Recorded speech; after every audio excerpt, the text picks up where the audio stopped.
Bonjour à toutes et à tous et bienvenue sur le vlog de Maria-Amélie. Lorsque j'ai terminé mes études en gestion de projets culturels, ma première expérience professionnelle a été d'être assistante de production. Mais qu'est-ce que c'est concrètement la production du spectacle vivant? Aujourd'hui, nous avons invité Jonathan, qui est directeur du bureau de production Les Yeux dans les mots, et Annabelle, cofondatrice du bureau des filles. Je vous invite aussi à nous suivre sur notre compte Instagram Marion-Amélie. Nous publions chaque semaine des extraits exclusifs de nos interviews.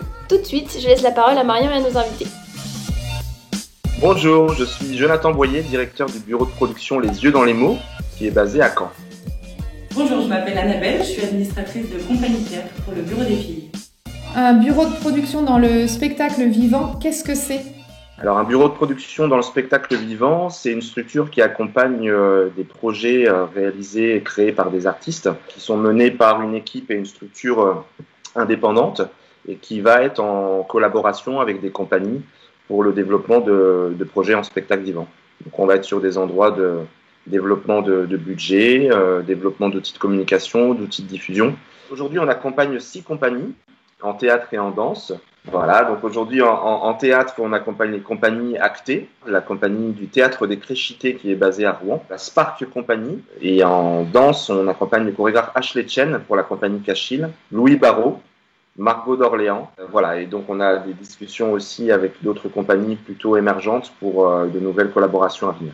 Tu as co-créé le bureau des filles, qu'est-ce que c'est? Alors j'ai créé le bureau des filles à l'invitation de Véronique Fellenbock, qui est une administratrice qui travaille à Paris et qui accompagne des metteurs en scène très reconnus. Et Véronique a eu l'idée de créer un bureau qui serait dédié à l'accompagnement d'artistes femmes plutôt en début de parcours, pour les aider à faire décoller et à lancer leur compagnie de théâtre. On l'a lancé il y a 4 ans, en juin 2017, et on accompagne aujourd'hui 7 compagnies de théâtre dirigées par des femmes. Alors on peut partir par exemple, moi je travaille pour des metteuses en scène, des femmes créatrices.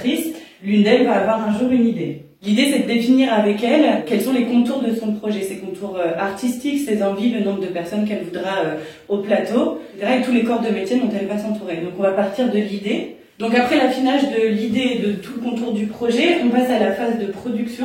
Cette phase de production, elle s'articule en différents temps. Il y a dans un premier temps la recherche de partenaires. Les partenaires, ce sont des partenariats avec des théâtres qui accueilleront en diffusion le spectacle ou bien qui mettront de l'argent en coproduction dans le spectacle. Donc on les appelle ces partenaires des coproducteurs. On peut répondre à des appels à projets, faire appel à des mécénats privés, enfin voilà. En tout cas, l'idée, c'est d'essayer de fortifier et de commencer à consolider son budget de production. Il y a une seconde phase qui est la phase des subventions. Demander de l'argent au ministère de la Culture, demander de l'argent au département culture des régions, des villes, des départements. Les subventions vont venir consolider encore une fois ce budget. Donc là, ça se passe par des dépôts de dossiers un an et demi à l'avance. Donc c'est une seconde strate dans la mise en place du budget pour concrétiser ce projet de mise en scène. Ensuite, il y a un temps qu'on pourrait appeler de organisation. Pendant ce temps-là, on définit les plannings de répétition, les plannings de travail en amont, pour tous les corps de métier qui entourent la création d'un spectacle, trouver des partenaires qui puissent nous accueillir en répétition, et puis définir comme ça quel sera le calendrier à l'échelle d'un an et demi, entre des phases de répétition, des phases de réflexion, des phases de travail, où certains corps de métier seulement réfléchiront à ce qu'ils vont mettre en place pour aboutir à la fin du spectacle et aux premières représentations.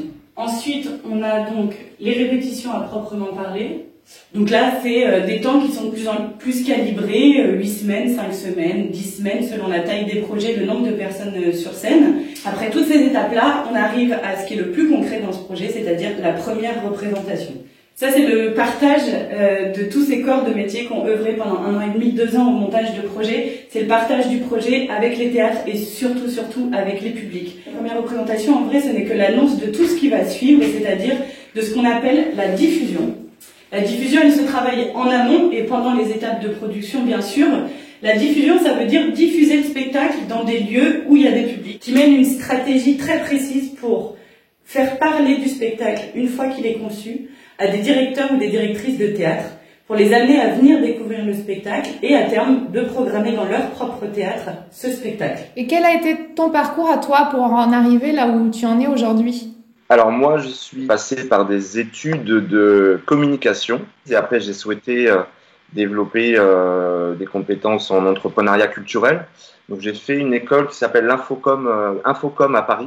J'ai rencontré mon métier complètement par hasard. Je finissais des études à Limoges où il existait une licence en ingénierie culturelle. Donc j'ai fait une année de licence professionnelle à Limoges, dans cette licence ingénierie culturelle pour le développement territorial, qui s'est soldée par un long stage au Festival des Francophonies en Limousin, à Limoges. Est-ce qu'il existe un parcours type pour devenir chargé de production ? Le parcours type, je pense pas. En tout cas, un parcours intéressant, c'est de pouvoir travailler à la fois dans un lieu, pour un événement, pour une compagnie. Chargé de production, c'est un métier qui s'apprend aussi avec du temps et en étant mobilisé sur la mise en œuvre d'un projet.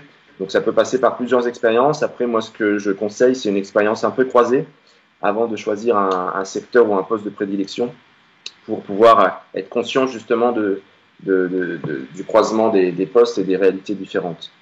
Et qui choisit les spectacles que vous allez accompagner et comment ? On se concerte entre Véronique et moi pour savoir qui est-ce qu'on intègre. On est invité à découvrir des spectacles, à rencontrer des metteuses en scène. Il y a évidemment un rapport humain qui est intéressant et important dans notre métier. Donc il y a aussi la question de la rencontre avec la personne. Est-ce qu'on se sent d'accompagner ou pas tel artiste et tel projet ? Et puis il y a une adhésion nécessaire forcément au projet artistique que va défendre cette metteuse en scène.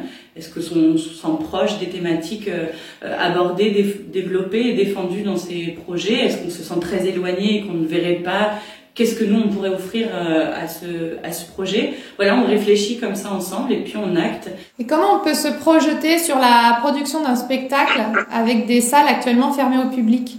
Aujourd'hui, on a quand même la nécessité de effectivement sauvegarder les projets déjà existants, mais aussi dans une démarche d'échange sur la suite, sur qu'est-ce qui est en création, qu'est-ce qui est en questionnement chez les artistes pour pouvoir continuer à créer du lien et à penser la suite. Donc aujourd'hui, on a quand même la possibilité avec les partenaires de dialoguer sur de futurs projets. Le problème, c'est qu'on a des difficultés pour la temporalité de création de ces projets.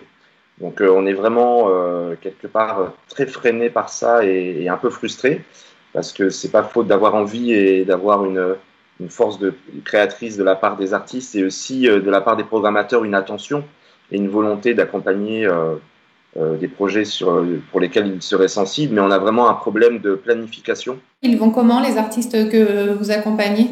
Je dirais qu'ils sont aussi dans leur rôle, ils sont occupés par vraiment des temps de plateau, parce qu'on a la possibilité de faire des résidences, donc il y a quand même un travail au plateau qui est possible. Par contre, voilà, on est aussi très entreprenants ensemble et dans une dynamique de réflexion, donc on travaille beaucoup ensemble pour penser le présent et l'avenir. Mais c'est vrai qu'il y a une incertitude qui est quand même très éprouvante pour tout le monde. En administration, on a presque un double travail, puisque d'une part, on met en place ce qui aurait dû être fait, comme les directives gouvernementales sur les fermetures des salles, arrivent au coup par coup. Parfois, on est obligé de faire comme si on allait jouer, et puis 2 semaines avant ou 10 jours avant, on apprend que ce sera pas le cas. Et puis derrière, il y a la gestion des équipes, des comédiens, des metteuses en scène, de tous les corps de métier avec qui on part en tournée, pour qui il faut mettre en place le chômage partiel, qu'il faut rassurer, à qui il faut faire de la pédagogie sur les différents systèmes d'aide et se dire qu'on va pas les lâcher, et qu'en tant que producteur, qu'en tant que compagnie, on fait le maximum, on négocie parfois avec les lieux aussi des indemnités pour essayer de générer une continuité dans le paiement de nos équipes. Comment humainement on le vit soi-même ? Parce que j'imagine que pour eux c'est difficile, mais pour toi aussi. Déjà, on le vit en essayant d'être le moins seul possible face à tout ça. La grande chance de travailler dans un bureau. Donc déjà, on a la chance de pouvoir communiquer entre nous, d'échanger sur nos difficultés. De ma vie d'administratrice auprès d'autres compagnies, j'ai aussi gardé des amitiés dans ce métier. Donc voilà, c'est aussi nécessaire pour nous de pouvoir s'appeler et de partager nos expériences, nos difficultés, nos questionnements. L'autre grande force, c'est que je suis quasiment quotidiennement au téléphone avec les artistes que j'accompagne et qu'en fait, on se soutient, on essaye de trouver des plans A, des plans B, des plans C. Parfois, on revient au plan A. C'est sûr que ça prend du temps, ça prend de l'espace dans nos têtes, mais ensemble, on est vraiment plus fortes. Je précise aussi que c'est le cœur de mon métier, en vrai, cet accompagnement et cette écoute auprès des artistes que j'accompagne. Et du coup, voilà, ma présence à leur côté, c'est aussi comment leur permettre de garder le cap, de pas se décourager, parce que oui, tout est décourageant, mais la force du collectif, encore une fois, nous nourrit et c'est ce qu'on vit depuis le début du Bureau des filles. On fait partie aussi du réseau de prod, nous, SingProd, qui permet aussi d'être en réflexion avec des partenaires bureaux de prod qui sont répartis dans différentes régions en France Et c'est assez chouette d'avoir ce temps-là, surtout en ce moment, de partager avec des partenaires qui sont aussi pris par des questions de mise en production ou de sauvegarde de projet ou de pensée de la diffusion. Parce qu'évidemment, à notre endroit, on essaie d'être le plus entreprenant possible, mais on a évidemment, nous aussi, besoin de réfléchir sur notre métier et sur comment mieux accompagner les artistes. Donc ce réseau-là permet ça aussi. Pour un jeune qui aimerait faire ce métier, quel conseil tu donnerais ? Donc pour moi, c'est aussi faire preuve de curiosité, avoir envie de participer au développement d'un projet. En tout cas, moi, ce que je défends pour les futurs chargés de production ou chargés de diffusion, c'est qu'ils puissent vraiment demander à faire partie intégrante du développement d'une compagnie, du développement d'un projet, pour pouvoir vraiment s'investir de manière sereine et faire attention à ne pas être coupé de la réalité de la construction d'un projet à ces endroits-là. Les conseils que je pourrais donner à un jeune, c'est de bosser. On a la chance d'évoluer dans un univers de passion et que on est contaminé par la passion des metteurs en scène, des artistes, des metteuses en scène qu'on accompagne. Et ça, c'est extrêmement nourrissant.